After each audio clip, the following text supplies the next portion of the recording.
What does the law not do?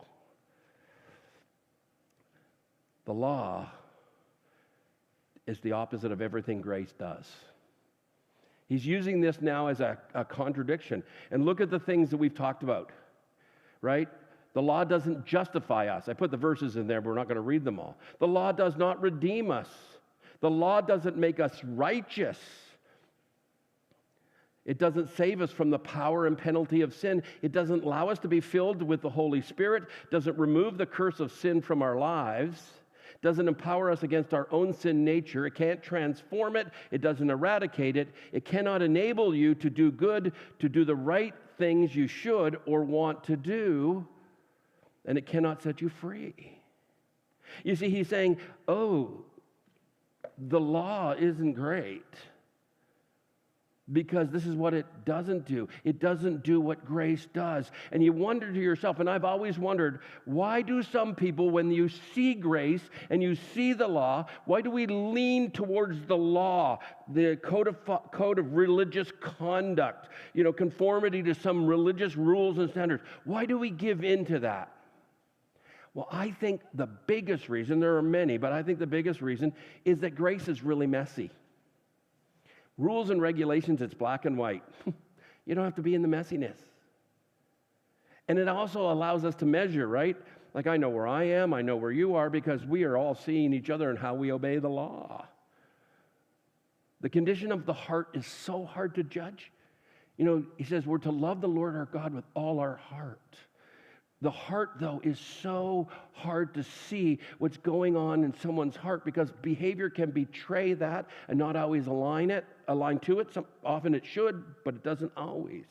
And so because we cannot see a spiritual measurement that's in the heart, we create a different system of spiritual rules and regulations so that we can judge one another, so that we can see the external. But you know what I love is God doesn't look at the external. He's not looking at all the do's and don'ts. He's looking at what's going on in the heart. And we need to remember that. Because sometimes when we do certain religious activities, and they can be noble activities, but we do them, there's a tendency to say, look at me, look at what I'm doing. I'm in this and doing that. And it gives us this false sense of security. And so Paul concludes this section in Romans 7:15-25, and he says that there's this battle that goes on between good and evil. Now, some conclude that what Paul is writing is about someone who is not yet a follower of Jesus, and this is the struggle they face. Others have come along and said, no, they're followers of Jesus, but they're immature followers of Jesus, and this is what they would face. But I have meditated on this passage, and I think Paul's writing about his own personal struggle and experience. I mean, he uses the first person, he uses the present tense. He talks about the laws a believer would. He ends by thanking God, which the other scenarios might not do. It feels like our struggle as believers, and the language reflects a Christ follower more than an unbeliever or an immature believer. But I don't think he's writing about his personal struggle with sin, but more of the struggle he felt with sin when he was finding his way into legalism. What it feels like to find ourselves in an environment. And as I describe this legalistic environment, if you're like me, and as I put this together, and you grew up in a church that was legalistic, this is going to remind you of that experience. So I'm going to read the whole section and then just make comment on it. So he says this: I don't understand what I do, for what I want to do, I do not do, but what I hate to do. But what I hate, I do. And if I do what I do not want to do, I agree the law is good. And it is no longer I, myself, who do it, but sin living in me. For I know the good itself does not dwell in me, that is, in my sinful nature. For I have the desire to do what is good, but I cannot carry it out. For I do not do the good I want to do, but the evil I do not want to do, this I keep on doing. I feel like a lawyer wrote this, but just my thoughts on that.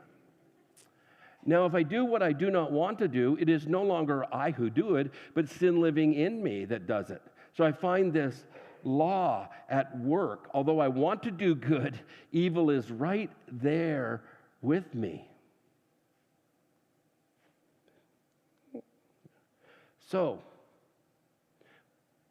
What does legalism feel like? Well, first of all, you feel like you're never doing enough, right? It's like being on a spiritual treadmill but never reaching the ultimate destination. Paul says, there's things I want to do and things I don't want to do, but my actions and choices aren't aligning with my expectations, and I feel like I should do more, but I can't. And I'm exhausted from trying. Right? We too many people who are trying to live by certain rules and regulations sometimes give in to the mores, to live up to some standard. If I pray more, study more, serve more, give more, all good things. But the mores don't automatically result in the right attitude or the right conduct when it comes to a relationship with God, because we can turn those into nothing but actions that do not have any kind of outward or sort of inward change in our lives. And so sometimes you feel like you're never doing enough. Sometimes you feel inadequate. Look what Paul says. For I know the good in itself does not dwell in me, that is, in my sinful nature. For I have the desire to do what is good, but I can't carry it out. I'm inadequate. And I think that's what some people feel in that environment. You feel like a failure. You have all these spiritual rules, religious rules, and you look around and others seem to be doing them and you're not, and you go, what's wrong with me? What's wrong with me? Because sometimes we just feel so inadequate when we get caught up in the rules. Thirdly, there's self-condemnation. Look what he says. We know that the law is spiritual, but I'm what? Unspiritual, sold as a slave to sin. He's condemning himself because of it. And he says, not only that, I don't understand what I do. I don't get it. I don't have the answer to why. I wish I wasn't, but I don't know how to change it. Verse 24, he gets, what a wretched man I am. Oh, that is like self-loathing to the nth degree. And then he says, who will rescue me from this body that is subject to death? It's an interesting thing, this little phrase, who will rescue me? It is really the interpretations, who will rescue me from the body of death? Because Paul is likely referring to a practice that a small tribe near Tarsus, where he grew up, they had this practice that when somebody murdered somebody else, they would take the dead corpse and they would tie the dead corpse to the murderer.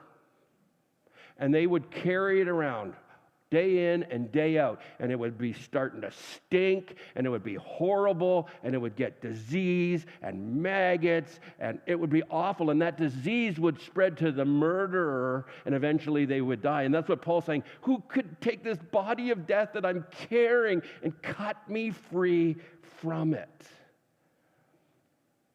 When you see these things, it doesn't seem like much hope, right? On top of that, we become filled with guilt and shame. We blame, right? We become filled with guilt and shame. Let me just speak on this for a moment, right? Like there's a kind of guilt that will help change us, but most often there's that sinister guilt that overwhelms us and we feel bad for what we've done. That's guilt, and it's this unhealthy guilt we put on ourselves. And then you know what somebody else adds to that? Shame. Shame isn't what we do to ourselves, that's what other people do to us. When they look at us and they see our behavior and say, you should be ashamed of that. Legalism uses guilt and shame as tools of manipulation and motivation to get people to do what they want them to do, to follow the rules and regulations. Guilt and shame has been used to improve people's attendance on Sunday morning, to give money, to serve in ministry, to allow, to serve, to not serve, all of those things. Guilt and shame is manipulative. And then our spiritual life becomes more of an obligation to rules than about gratitude flowing from grace. And we get filled with guilt and shame. It can be overwhelming. We blame something other than ourselves for the sinful choices we make. Paul says that, right? It's no longer I myself who do it, but the devil made me do it. It's sin living in me. It's somebody else's fault. Now, if I do what I do not want to do, it's no longer I who do it, but it's sin living in me that does it. It's something else, verse 20. Oh, that was verse 20. There we go. Okay. And so Yeah, this is what he does, right? Like he just blames others. And I have seen this in environments because we know we're going to be judged, and because we feel inadequate, and because we don't feel like we measure up, and because we think others are watching what we do. When we do it, we don't want to own responsibility because it makes it worse. So what do? We blame somebody else. It was the devil who made me do it. It was a friend who made me do it. It was the environment that I grew up in, or the circumstances I experienced. That's what's responsible for me not living up to the standard. The next thing you get is you get this obsessive thinking about sin. It says, I don't understand what I do, for what I want to do, I do not do, but what I hate, I do. And if I do what I do not want to do, I agree that the law is good. And he goes on. For I have the desire to do what is good, but I can't carry it out. For I do not do the good I want to, but the evil I do not want to do, this I keep doing. Now, if I do what I do not want to do, it is no longer I who do it, but it is sin living in me that does it. You want to go, Paul, okay, we get it. We get it. You're saying the same thing over and over again. Enough, enough. But what Paul is doing, it seems like he's obsessing over sin. And when you live under legalism, knowing the rules that you're supposed to live by, but it's impossible, you replay sin over and over in your thinking, and it only deepens your guilt and deepens your shame that you've already piled on yourself, and you feel inadequate, and you feel like you don't measure up because you obsess over it. We also develop an unhealthy fear of God, not the reverence of God. I'm talking about the dread of God. That when we sin, the natural tendency is what? To hide from God. It's been built into us from the beginning. When Adam sinned, when Eve sinned, and God shows up and he's walking through the garden and he's looking for the first created couple. This is what it reads. The man and his wife heard the sound of the Lord God walking in the garden. Can you imagine walking in the garden with God? In the cool of the day. What did they do? They hid from the Lord God among the trees of the garden. But the Lord called to the man, where are you? Like God didn't already know. He answered, I heard you in the garden, and I was afraid because I was naked, so I hid. When you live by this list of rules that you need to follow, and you begin to break those rules because it's so impossible to follow them, you start to think, oh, God's going to get me for this. So I'm not going to confess it because then he'll know it, which he already does. But I'm not going to get close to him. I'm going to stay distant, because if I stay distant, maybe he won't get me for this. The more we commit the same sin, the more we fear God. He's going to punish us more severely. I love what John wrote. This is how love is made complete among us, so that we will have this confidence on the day of judgment. You can be confident on the day of judgment. Why? Because in this world we are like Jesus, and there is no fear in love, but perfect love, his perfect love, drives out fear, because fear has to do with punishment. The one who fears is not made perfect in love. God is perfect in love. He wants us to embrace that perfection in us. That wonderful love of God should create no fear. It's a love that keeps no record of wrong, never ends, never earned, unreciprocating, no strings attached love. But legalism starts to create this barrier in our minds between us and the love and grace and mercy of God, often impeding us from experiencing those things because we think we're unworthy of them. And then lastly, we can be filled with unhealthy pride. This is Paul in Philippians 3, 4-6. I myself have reason for such confidence. If someone else thinks that they have reason to put confidence in the flesh, I have more. I'm better than everybody else. Because I was circumcised on the 8th day. I click, check mark. Of the people of Israel, check mark. The tribe of Benjamin, best tribe, check mark. A Hebrew of the Hebrews, check mark. In regard to the law, I was a Pharisee. I did it perfectly. As for my zeal and passion, I persecuted the church. And as for righteousness based on the law, I was faultless. Whoa. What is Paul doing? filled with pride, but he's also looking down on others, because that often happens. When we think we are more spiritual than others, there is this tendency to think they're not as spiritual as us. And it can lead to that. When we live by rules and regulations of religion, it's easy to be judgmental, to be impatient with others, to have a critical spirit, always thinking, oh, my way's right. Legalists insist that you follow the rules, even though they might not fully reflect a biblical standard. They think that somehow God forgot to put them in the Bible, and they're just doing God a favor. And we can raise human preferences to the same thing as biblical absolutes. And truth gets twisted and turned into a list of no's. No movies, card games, dancing, drinking, smoking, chewing, hanging around with girls who do. And we can, even if we don't express it in our words, we do by our manners. We can shame and shun other people, or we can practice church discipline so poorly. And sometimes when you feel so legalistic, you know that right is more important than loving. Being right is more important than loving and being gracious. And we turn ourselves into pretenders, and we want to turn other people into pretenders as well. And faith becomes a transaction. We measure what we do and don't do instead of this internal relationship. What's happening in our heart often can get replaced by what's happening in our actions. Legalism flows from a failure to be humble and broken and amazed and satisfied by the enormous grace and love of God. But if you live by the rules, it will rob you of the love and grace and mercy of God. You won't feel it. You will not feel it because it robs you of it. You know, it's very interesting, and I've seen this because I've been in ministry, and I've been in church since I was in diapers. Not in ministry since then. Well, I guess I had been, but full-time ministry for the last 30 years. And one of the things I often have seen is I see Christ followers who believe that they're born into God's family by grace, but then they become those who live by the rules because they think that's what keeps them in the family.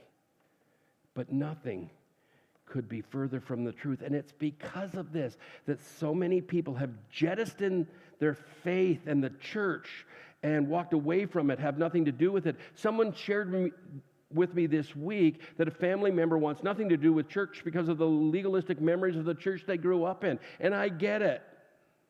He's not alone. I could have done the same thing. I grew up in that legalistic home in a church environment, and I know that many of my peers of my day in youth ministry and other ministry have nothing to do with the church. You see, no one leaves or stays away from a church filled with love and grace and mercy and forgiveness. It's so attractive. But the rule-following church is not. So how do we deal with this in our lives? Go real quick. These are like bullet points. Fully experience and express the grace, love, and mercy of God. Learn to experience it. You have to feel it in you, not in your head. Experience isn't about thinking about it. It is about knowing it because there's evidence that touches the heart. And when you know it, then you express it to others. Secondly, measure everything through the grid of relationship. People will ask me, what is God going to do in this situation? I said, well, he's a perfect father, and I know I'm an imperfect father, and I know what I might do. A perfect father would probably be a lot more loving, gracious, and merciful than I would be. We have to measure things through the relational grid. Thirdly, make allowances for and encourage the sharing of weaknesses and struggle. Create an environment of vulnerability, transparency, where people can be real and that they can be open and they're not going to be shunned and shamed. Now, I'm not talking about doing it all on Sunday morning. I'm talking a group, a small group or a few individuals, but we got to make allowances to let that happen. Don't allow or use guilt or shame to motivate. We cannot do that. We must not do that because it's not the way God would want us to do it. And bring your struggle to God. Bring your struggle to God. skip over this. See, there is nothing greater than God's grace. There is nothing greater.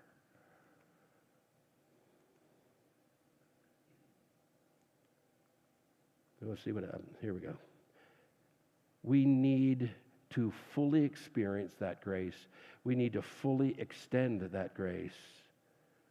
I love this. This is a closing quote from Philip Yancey. He says, people write songs like Amazing Grace for one reason. Grace is the only force in the universe powerful enough to break the chains that enslave generations. Grace alone melts on grace.